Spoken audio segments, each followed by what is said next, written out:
Hello बच्चों, let's read the question. The question says, by measuring the heating of a material as it absorbs light from the sun, one finds that intensity of sunlight at surface of earth is 1300 watt per meter square. What will be the magnetic field of sunlight? तो यहाँ हमें जो given है वो given है intensity of sunlight और यहाँ हमें मैग्नेटिक फील्ड का एम्पलीट्यूड पूछा है। तो इसके लिए जो की कॉन्सेप्ट हम यूज करेंगे वो यूज करेंगे that intensity is equal to half epsilon naught E square into C, और ई को हम रिप्लेस कर सकते हैं सी इंटू बी से। तो इंटेंसिटी की जो वैल्यू आ जाएगी वो आ जाएगी half epsilon naught C square into B square into सी।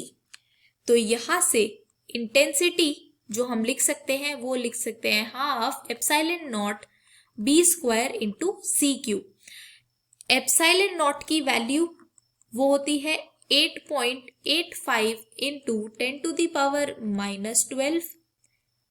सी की वैल्यू होती है 3 into 10 to the power 8 metre पर सेकेंड, और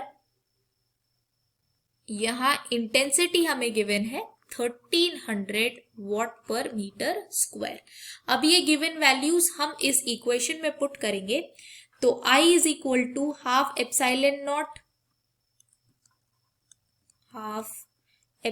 not B square C cube. तो इंटेंसिटी जो हमें गिवन है वो गिवन है 1300, so that will be equal to half epsilon naught होता है 8.85 into 10 to the power -12 B square, ये चीज हमें कैलकुलेट करनी है, और सी होता है 3 इंटू 10 टू द पावर 8 का होल क्यूब। तो अगर हम बी स्क्वायर कैलकुलेट करें तो 13 टू 26, सो हम लिखेंगे 2600 divided by 8.85 into 10 to the power -12 multiplied by 27 into 10 to the power 24। तो इस पहले अगर हम सिर्फ 10 के जो पावर्स है उनको अगर सही से कैलकुलेट करें तो हम लिख सकते हैं इसे 26 divided by 8.85 into 27 multiplied by 10 to the power, यहाँ 10 टू दी पावर 2 होगा न्यूमरेटर में, -12 न्यूमरेटर में जाके +12 हो जाएगा। So 10 to the power 12 plus 10 to the power multiplied by 10 to the power 2, तो ये 12 प्लस 2 हो जाएगा यहाँ 14, एंड 14 माइनस 24, 14 माइनस 24 इज -10, तो ये आ जाएगी 10 की value -10।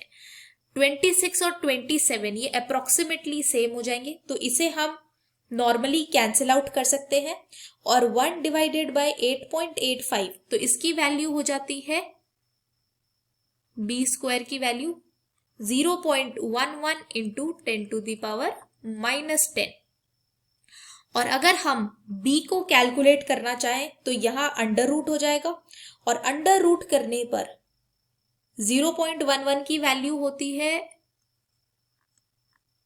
Under root 0.11 is 0.33 into 10 to the power -5 tesla.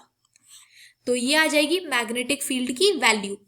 तो यहां जो हमारी मैग्नेटिक फील्ड की वैल्यू आई वो आई 0.33 into 10 to the power -5 Tesla.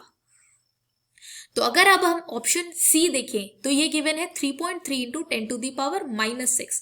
अगर हम डेसिमल को यहाँ से शिफ्ट करेंगे यहाँ राइट साइड में तो यहाँ पावर बढ़ जाएगी, तो मैग्नेटिक फील्ड की वैल्यू आ जाएगी 3.3 into 10 to the power -6 tesla. तो जो हमारा करेक्ट ऑप्शन है वो है option C, 3.3 into 10 to the power -6 tesla. I hope you understood this well. Thank you so much. All the best.